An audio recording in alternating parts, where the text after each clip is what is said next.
E aí, vamos juntos mergulhar num dos livros mais fundamentais do Novo Testamento? O Evangelho de Mateus. A proposta aqui é apresentar Jesus de um jeito bem específico, bem poderoso, a de um rei e o seu reino.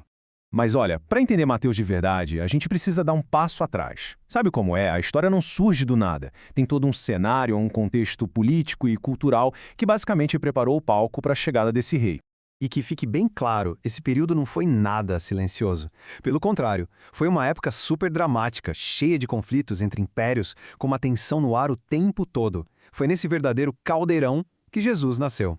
Pensa só, quase 500 anos de pura turbulência. Primeiro vieram os persas, que até permitiram que os judeus reconstruíssem sua nação. Depois, Alexandre o Grande chegou com tudo e a cultura grega se espalhou por toda parte. E por fim, o Império Romano, com seu poderio militar, assumiu o controle e estabeleceu o domínio que a gente vê na época de Jesus. E é exatamente nesse mundo que Jesus aparece. Um lugar que era governado por Roma, sim, mas que tinha na gestão local uma figura bem complexa, o rei Herodes.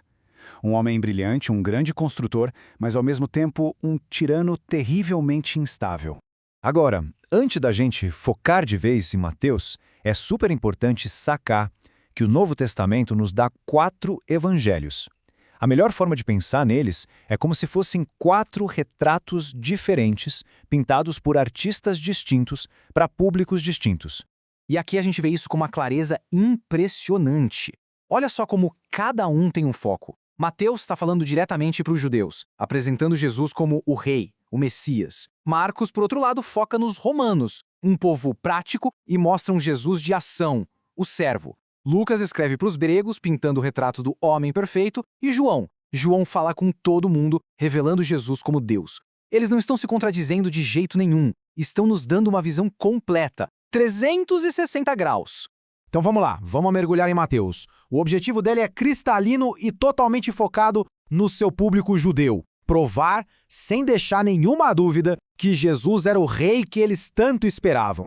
E como é que ele faz isso? Bom, o ponto central é que Mateus, o tempo todo, conecta Jesus com as escrituras antigas dos judeus. São mais de 60 referências. É como se ele estivesse martelando na mesma tecla. Olhem, ele é o cumprimento de tudo o que foi prometido. Ele usa essa fórmula. Isso aconteceu para que se cumprisse, repetidas vezes. Parece até um advogado, sabe? Construindo um caso meticuloso, apresentando prova atrás de prova para mostrar que Jesus é de fato o rei prometido.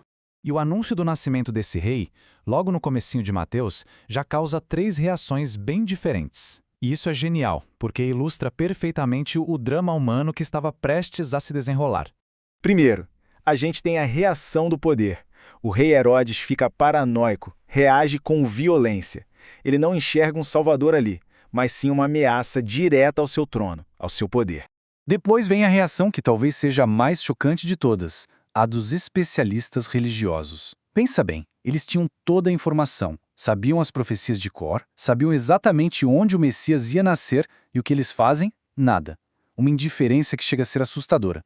Eles tinham a resposta, mas nem se deram ao trabalho de conferir.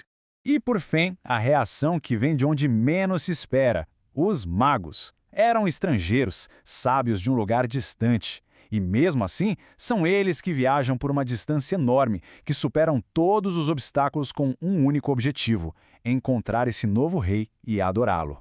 Certo. Então, se Jesus é o rei, qual é a dele? Do que se trata esse reino? Mateus não demora para apresentar a plataforma de governo desse rei, começando pelo seu discurso mais famoso. É isso.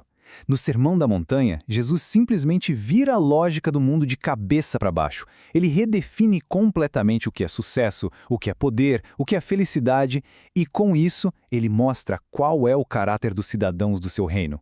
E logo em seguida, Mateus começa a mostrar a autoridade desse rei, mas não a autoridade política, com exércitos e leis. Não, é um poder sobre a doença, sobre a própria natureza, sobre as forças espirituais e, no fim das contas, sobre a própria morte. Mas o Evangelho não termina com o rei sentando num trono aqui na terra, como talvez muitos esperassem. Pelo contrário, ele termina com uma ordem poderosa, uma missão que define o propósito de todos que decidem segui-lo. Essa é a famosa grande comissão.